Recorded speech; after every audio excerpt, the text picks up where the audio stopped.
Hello guys, ಎಲ್ಲರೂ ಹೇಗಿದ್ದೀರಾ? So ಇವತ್ತಿನ ವ್ಲಾಗ್ ಏನಂದರೆ, ನಾನು ಮತ್ತು ನನ್ನ ಫ್ರೆಂಡು ಶಾಪಿಂಗ್ ಮಾಡೋಣ ಅಂತ ಮಂಗಳೂರು ಜಂಕ್ಷನ್ ಹತ್ರ ಹೋಗ್ತಾ ಇದ್ದೀವಿ. ಸೊ ಅವನು ಹೇಳಿದ್ದ ನಾನು ಅಲ್ಲೇ ಬರ್ತೀನಿ, ಯಾಕಂದರೆ ಹೇಳಿದರೆ ಅವನು ಕೆಲಸ ಮಾಡೋ ಪ್ಲೇಸ್ ಬಂದುಬಿಟ್ಟು ಹತ್ರನೇ ಆಗಿರುತ್ತೆ. ಅದಕ್ಕಾಗಿ ಅವನು ಅಲ್ಲೇ ಬರ್ತೀನಿ ಅಂತ ಹೇಳಿದ್ದ. ನಾನು ಆಫೀಸ್ ಮುಗಿಸ್ಕೊಂಡು ಪಿ ಜಿ ಹತ್ರ ಹೋಗಿ ಫ್ರೆಶ್ ಅಪ್ ಆಗಿ ಅಲ್ಲಿ ಹೋಗ್ತಾ ಇದ್ದೀನಿ. ನಮ್ಮದು ಶಾಪಿಂಗ್ ಬಂದುಬಿಟ್ಟು ಸಿಂಪಲ್ ಆಗಿದೆ. ಫಾರ್ಮಲ್ ಡ್ರೆಸ್ಸು ನಂದು. ಅವನು ಕೂಡ ತಗೊಳ್ತೀನಿ ಅಂತ ಹೇಳಿದ. ನೋಡೋಣ ಅಂತ ಹೋಗ್ತಾ ಇದ್ದೀನಿ ನಾನು. ಅಂತೂ ಇಂತೂ ಟ್ರಾಫಿಕ್ ದಾಟ್ಕೊಂಡು ಬಂದೆ.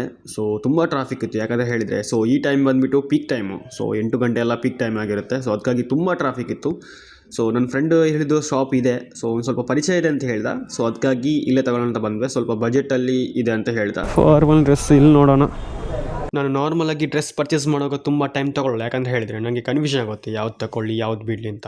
ತುಂಬ ಆಪ್ಷನ್ ಇರುತ್ತಲ್ವ. ಅದಕ್ಕಾಗಿ ಶರ್ಟ್ ತೆಗೆಯುವಾಗ ಕೆಲವೊಂದು ಕಲರ್ ಹೇಳಿದೆ. ಒಂದು 5 ಶರ್ಟ್ ತೋರಿಸಿದ್ರು. ಅದರಲ್ಲಿ 3 ನನಗೆ ಇಷ್ಟ ಆಯಿತು. 2 ಸೆಲೆಕ್ಟ್ ಮಾಡಿ ಓಕೆ ಅಂತ ಹೇಳಿದೆ. ಅದರಲ್ಲಿ ನನಗೆ ಇಷ್ಟ ಆದ ಕಲರು ಒಂದು ಲ್ಯಾವೆಂಡರ್ ಕಲರ್ ಮತ್ತು ಪೀಚ್ ಕಲರ್. ಇದರ ಶರ್ಟ್ ನಿಮ್ಗೆ ಇಷ್ಟ ಆದರೆ ಒಂದು ತಿಳಿಸಿ, ಅಥವಾ ಬೇರೆ ಕಲರ್ ನೋಡ್ಬೋದಿದ್ದರೆ ಒಂದು ಕಮೆಂಟ್ ಮೂಲಕ ತಿಳಿಸಿ. ನಾನು ಪ್ಯಾಂಟ್ ತೊಗೊಂಡೆ. ಪ್ಯಾಂಟ್ ಕಲರ್ ಬಂದುಬಿಟ್ಟು ಡಾರ್ಕ್ ಬ್ಲೂ ಆಗಿರುತ್ತೆ.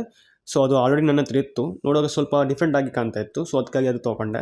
ಯಾಕಂತ ಹೇಳಿದರೆ 2 ಶರ್ಟ್ ಕೂಡ ಮ್ಯಾಚ್ ಆಗುತ್ತಲ್ವ. ಅದಕ್ಕಾಗಿ ಡಾರ್ಕ್ ಬ್ಲೂ ಪ್ಯಾಂಟ್ ತಗೊಂಡೆ. ನನ್ನ ಫ್ರೆಂಡ್ ಕೂಡ ಡ್ರೆಸ್ ತಗೊಂಡ. ಅವನು ಟೀ ಶರ್ಟ್ ಮತ್ತು ಜೀನ್ಸ್ ಪ್ಯಾಂಟ್ ತಗೊಂಡ. ಇದೆಲ್ಲ ಬಿಲ್ ಆಗಿ ಮತ್ತೆ ಒಳ್ಳೆ ಪ್ರೈಸಲ್ಲಿ ಸಿಕ್ತು ನಮಗೆ. ನೋಡೋಕೆ ಕೂಡ ಚೆನ್ನಾಗಿತ್ತು ಡ್ರೆಸ್ ಎಲ್ಲ. ಇಷ್ಟೇ ಗೈಸ್ ನಮ್ಮದು ಶಾಪಿಂಗು. ಈ ವಿಡಿಯೋ ಇಷ್ಟ ಆದರೆ ಲೈಕ್ ಮಾಡಿ, ಶೇರ್ ಮಾಡಿ ಮತ್ತು ಫಾಲೋ ಮಾಡಿ. Thank you so much. Love you. Take care. Bye.